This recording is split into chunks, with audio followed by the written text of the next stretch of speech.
bonjour. Right. I'm gonna do a few little gold gems to say I haven't done this before on YouTube. I do teach people how to trade, but what I've been seeing on like social media and YouTube lately, especially when it comes to gold, is why is everyone selling it when it's been historically going up, right? People get stuck on a 15-minute chart and it's volatile. So if you strip it back to basics, and if you're not a patient person, you ain't gonna you ain't deserve to make money in these markets because they're designed to take money from the impatient and give it to the patient trader. So I'll say these little tips will probably make your life a hell of a lot easier if you actually give it time to work, right? Meaning the markets move from A to B in a certain time frame, which if you let that play out, you will make money.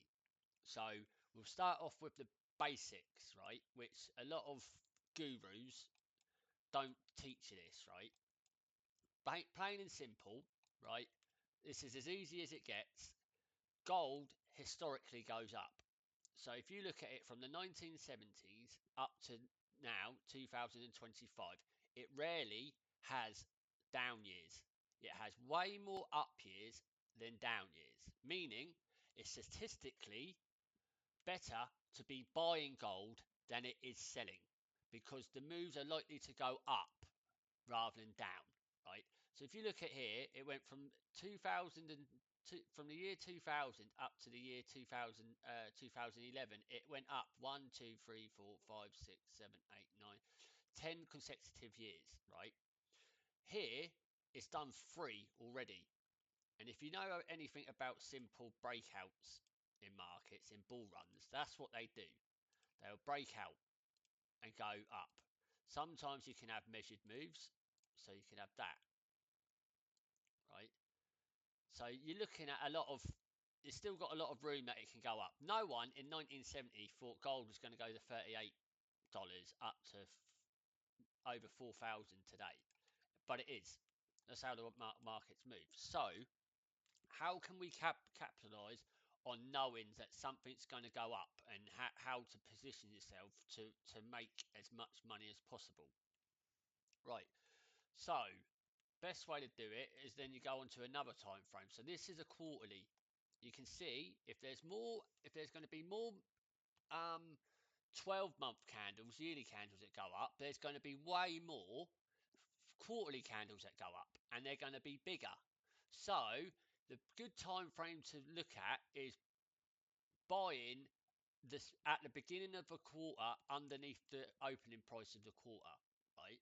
So you then can refine that down to monthlies, etc., and then you can go all the way down to dailies. But you need to know where these monthly open prices are. So if we do it on a monthly, so let's get down to a weekly chart. Same with weekly. There's going to be more weekly bullish moves, bullish candles. There are going to be bearish ones.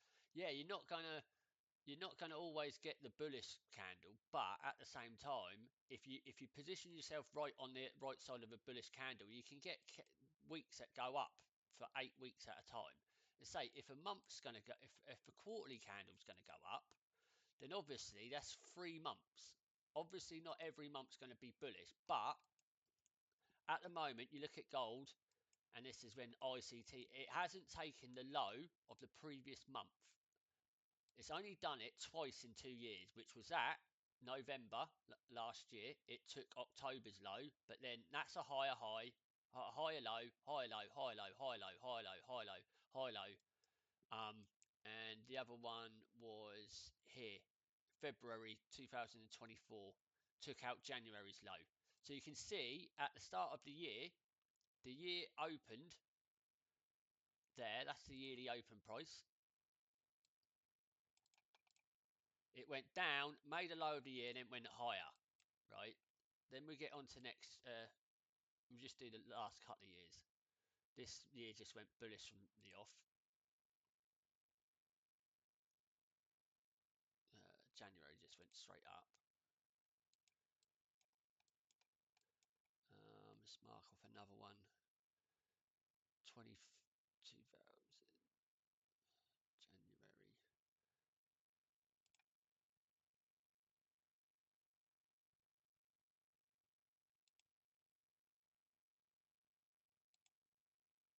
December opened, went up, tested the open price and went up. So you can see, say these are consolidation years. So February. So that was December. Went up, made a bearish year, bounced off the open price on a monthly, broke, retested it and went down. Then closed the year as a doji.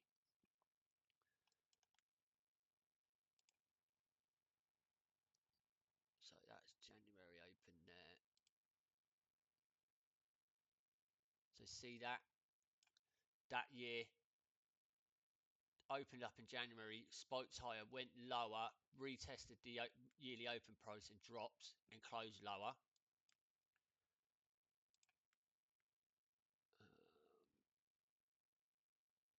This is a good one.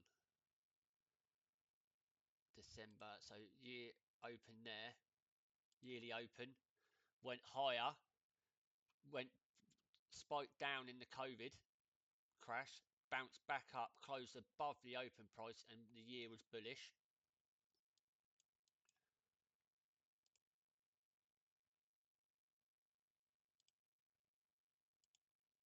Year opened, was bullish, retraced, made a wick, made a low, and then closed above the open price of the year and closed bullish. So you can get to see how you can. A lot of people use it as a different way, but this is as simple as it gets. Anyone who overcomplicates this is just selling you something that a child can learn for free, but they're charging you money for it. So that's the yearly. So if you think a year is going to be bullish, you want to be buying under the open price of the year, right? So a bit like when people buy on bullish days, they want to buy under the open price. So you just do it with a year. But over a year, you can see they're more likely to have. It's more likely to be bullish. And if you measure these wicks on these yearly candles that are bullish, you'll find out that they're not that big. So what does that mean is, if you measure the wicks, you can find out how big your stop could be, and you could get in at the very start of the year and think, right, if I have a stop at the average price of like something like 1,000 odd points, the chances are you will catch the whole move for the whole year. You don't have to do anything. So, but we want to be better than that, right? I mean, and it's easier to be better than that. So you have to scale it down to like the monthly. So if you look at like a monthly candle and go onto the daily. So you go onto a daily chart. Have a look when the month's open, right? So that's the month. The month opens there. That's the monthly open price, right? The start of the month, if it's going to be a bullish month, it's likely to go down to make a low and then go up. Usually, and if you back test this, if you look when the low of the month is in on a month, it's usually in the first week of the month, because if a monthly candle is going to expand higher, it's going to need time to expand higher.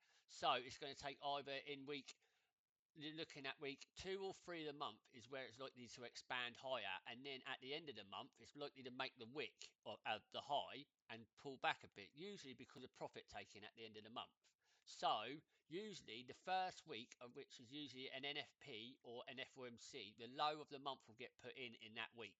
Whether the FOMC is bearish and they buy the dip on the FOMC, or whether it just carries on bullish and keeps going up. But if you can see here, that's the monthly open price, right? It's gone on the daily, couldn't close above it. It closed above it, and now it's closed higher. So it's above, and now the month is bullish. If you go back another month, so that's December, November. So end of 31st of October, 1st 31st, 3rd of November when that month opened. What do you notice? Goes down. The low of the month is on the 4th. When was the low of the month this month? The 2nd. Do you mean obviously you get a bit of chop, but there goes down, wicks down, breaks above the monthly open price, closes higher. But look where it goes higher and then retraces. Look where it bounces off the monthly open price. So the monthly open price is a key level, and then it closes higher for the month. Let's have a look. So October was bearish. Was it? Did it end up bearish? October? No, I think it was still bullish, wasn't it? Let's have a look. Yeah, bullish from the off. But look at this. 1st of October.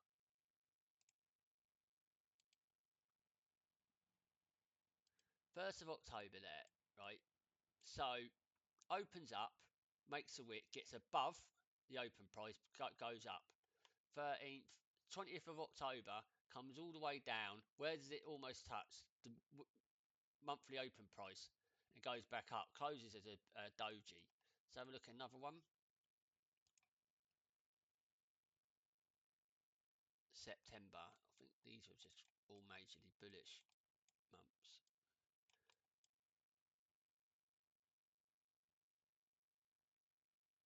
September the 1st opens, just goes straight up. Monthly open price.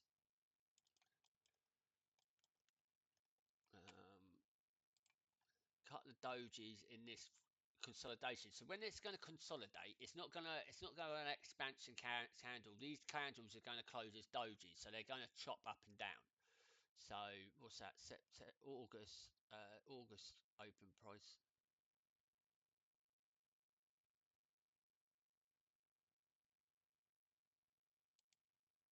Goes straight up.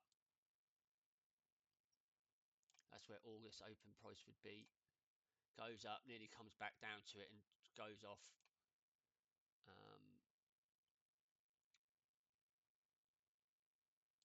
There you are, July.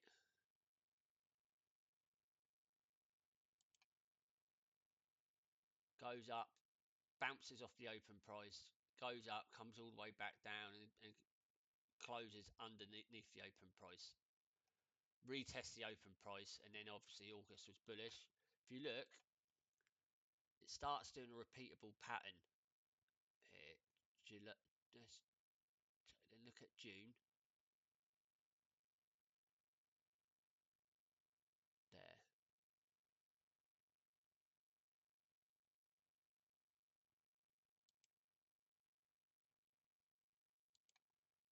June goes up off like new inflows at the start of the month, pushes the price higher, goes down, retests the open price, goes up higher again, goes back down, gets under it, and then the month after. So if you look at this move here, you can see that pattern repeated 2 months on the trot.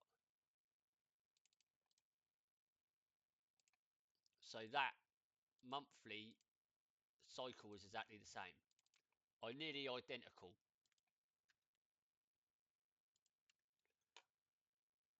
Let's have a look at another one here.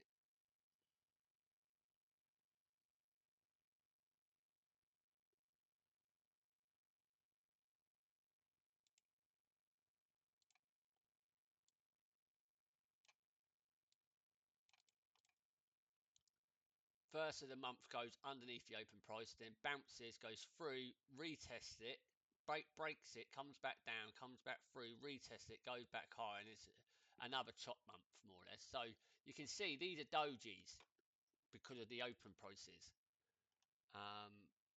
Next one, so what's that? May, April. April was a good one.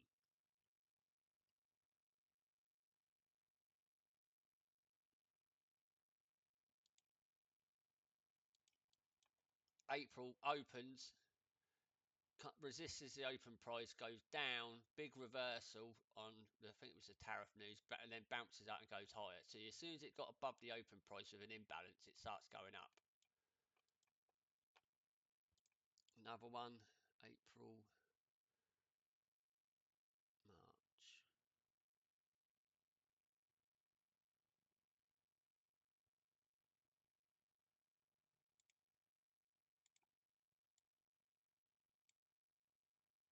So the 3rd of March is when it opened, went up, retested more or less the open monthly open price, and then went higher.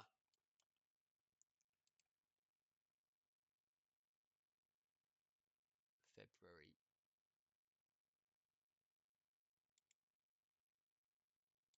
February, first day of the month, went down, got closed above the open price, and then went higher.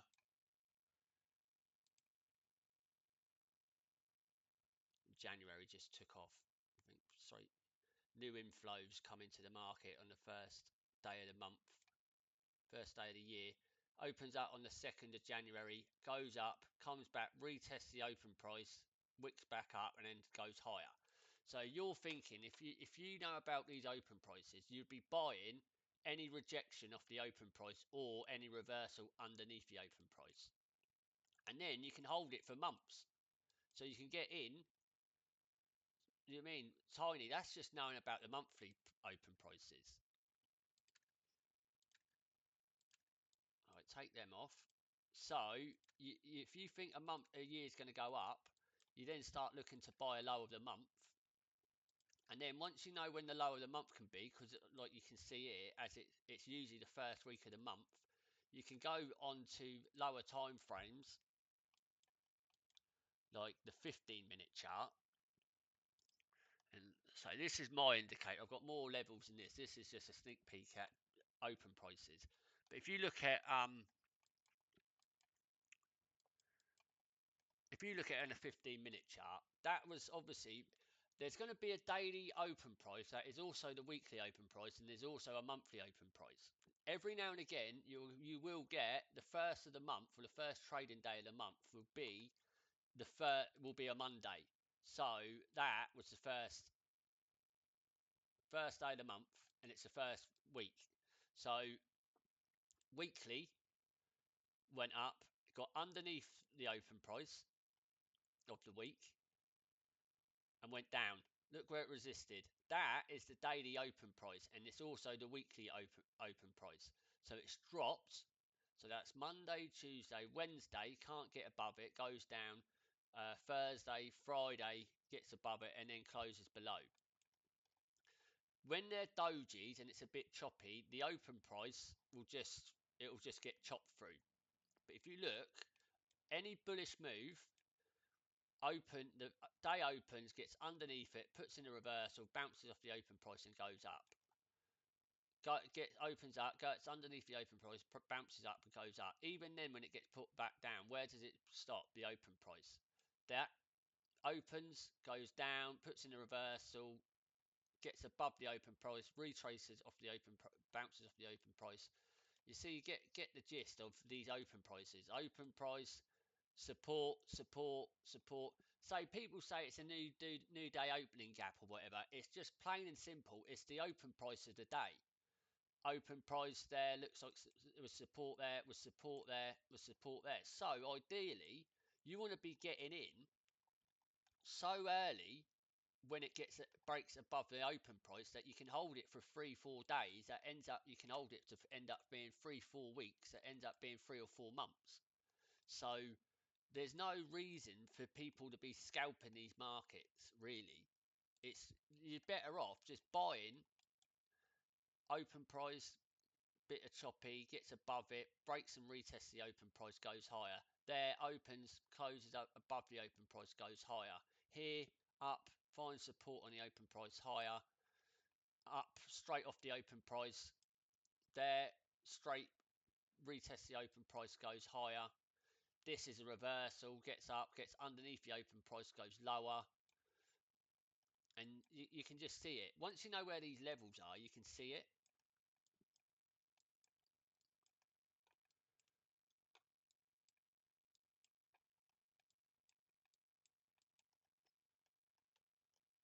So here, this week, for instance, or this month, weekly open. That's week 1, week 2. Last week is the second week. The low of the month is in on the 2nd all this chop is just obviously it's creating people just buying all in this chop ready to take it higher. So then what does it do when it goes higher? So uh,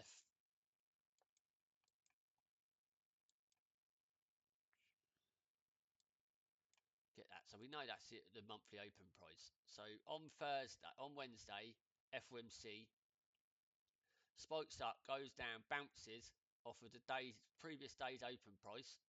It was support, goes up, goes higher. Then the day after goes up, gets underneath. It's made a starting to make a higher high, gets under, and where does it bounce off of? The previous day's open price, then goes higher, breaks and retests it the daily open price, then goes higher. What happens on Friday? Opens up, goes lower, puts in the reversal, gets above the open price, and goes higher. Then comes back down, retests the open price. So that's a bit of a bounce, but dips down once more before getting back above the open price to go higher. So you can see how you can mold to be a swing trader that if it's going to be a bullish year, you want to be buying underneath the yearly open price, or if it does a big reversal after it's above it. I say not many years, more years that happen than they don't. They don't have no wicks. So that means it went up in January. That means it went up in January.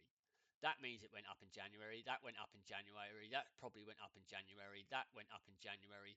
That went up in January but come back down, and that's gone up in January. So you're better off buying before January comes, because if the year's going to have no wicks, so say for instance this year, if you got in halfway down this candle, if you've got in gold halfway down this yearly candle, you probably ain't ever going to get touched. It's probably going to have another up year. But you hear people go, oh, it's got imbalances, it's got to fill, right? There's imbalances on all these candles on the way up. Do you mean there's a massive imbalance there? Look, gold's not going to go down to $61 just to fill an imbalance. Whoever's teaching that shit to you, fucking don't listen to them. So just keep that simple stuff, right? And that's just the open prices. There's more levels in this. You mean you can earn a pretty penny just knowing this open price trick, knowing where it's going to go long term, right? Long term, it's going up. Say anyone who tells me gold's not going to go up long term, just look at a yearly chart. It just keeps on going up. Anyone who's been selling, there's more people making a lot more money out of buying gold than there is selling gold. It's simple as that. Because when someone sells it, someone's got to buy it. Simple as that. So who's in the money? The people that are buying it since 2000, or the people that are selling it? So yeah, good. Just back test it. I say there's indicators you can get that you can bring up the monthly opens and stuff, but you'll get it. I say one of the best ones is probably this one, November. November the 3rd. So that's the end of last week of October, and then you draw that line across, right? So that's the monthly open price.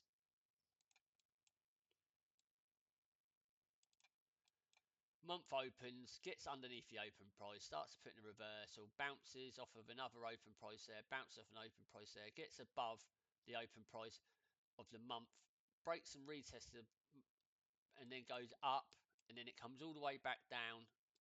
And what does it? Where does it bounce off of the monthly open price there? Also off of the daily open price that broke the move out, and then it ends up closing higher.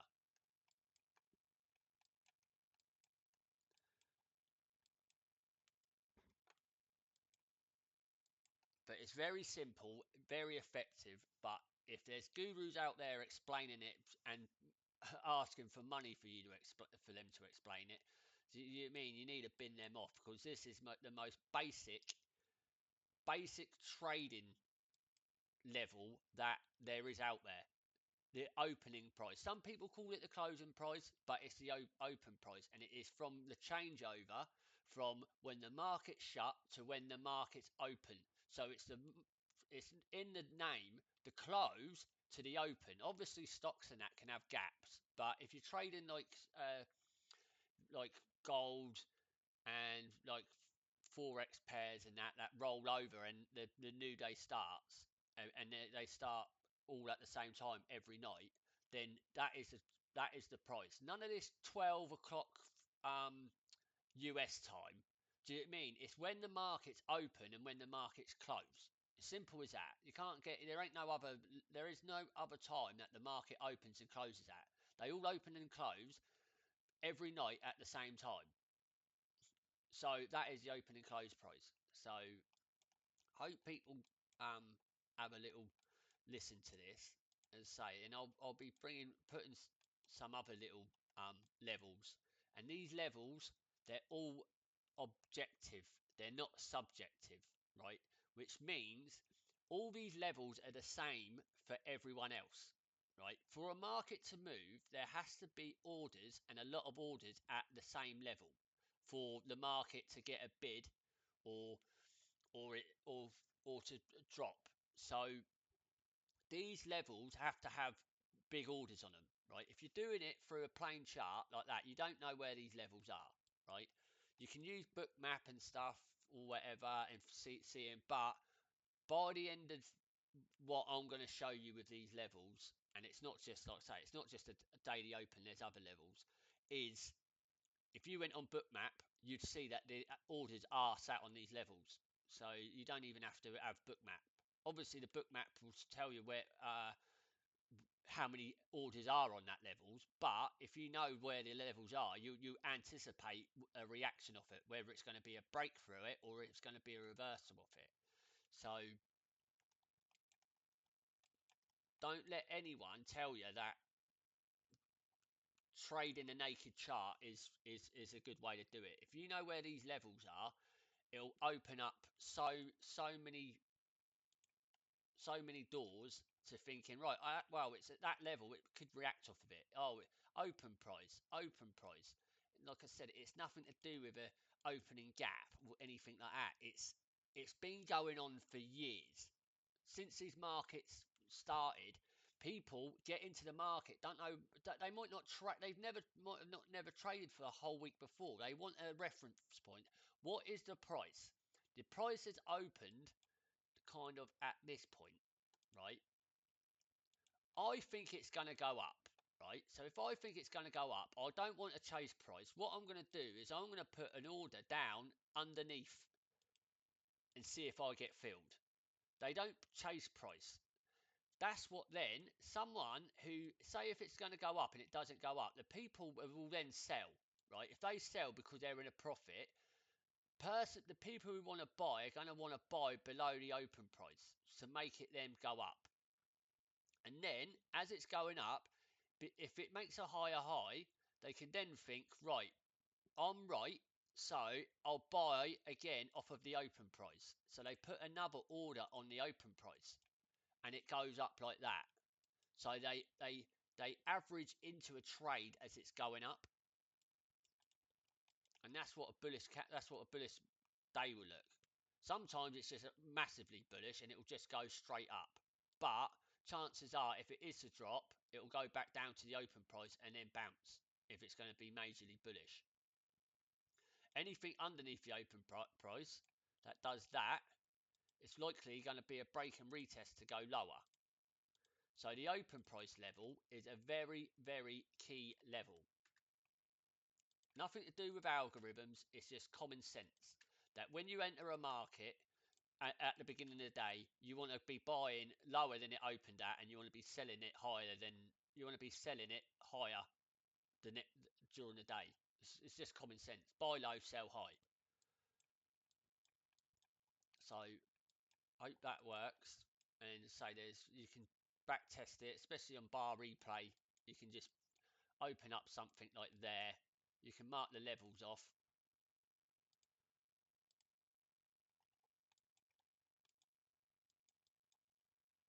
Because all these levels that I'm going to show you about are all objective. They're all at the same place. So you don't even have to draw any lines.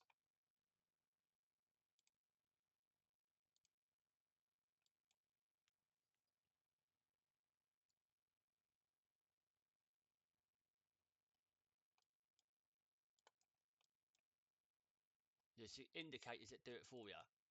And why do they react off of this? Because algorithms are programmed to know where the open price is. It's not a major. It's not one algorithm doing it. It's like loads of people thinking, right, I'm bullish, so if I want to buy once price gets back above the open price, or I want to buy when price is so many percent below the open price because I think it's going to go up.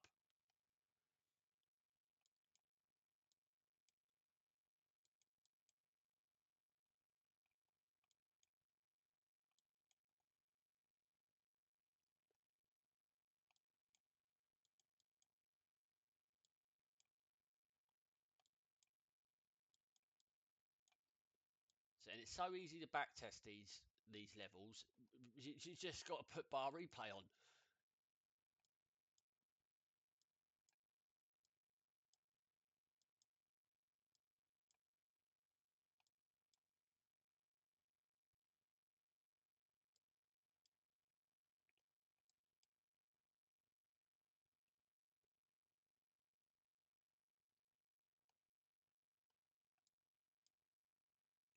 But you catch the gist. Anyway, and that's just the basics of it. That's just one level. There's far more levels that algorithms use than just the open price. So you're talking floor pivots, um, round numbers. Uh, those usually coincide with previous days' highs and previous days' lows or previous week's highs. So after you get an understanding of the reference points, that an algorithm has to be done with code, right? So they have to think, right, where did the price open? Where did it close? Where was the high? Where was the low? And it does calculations off of that, which in later videos you'll see exactly the next levels of what they use. So hope this helps a few people, because I say I'm sick and tired of hearing mumbo jumbo gurus explain something that's so simple. If you knew this from the start, you wouldn't be paying all these gurus money. You just think, oh, that's obvious. It's obvious why that happens now.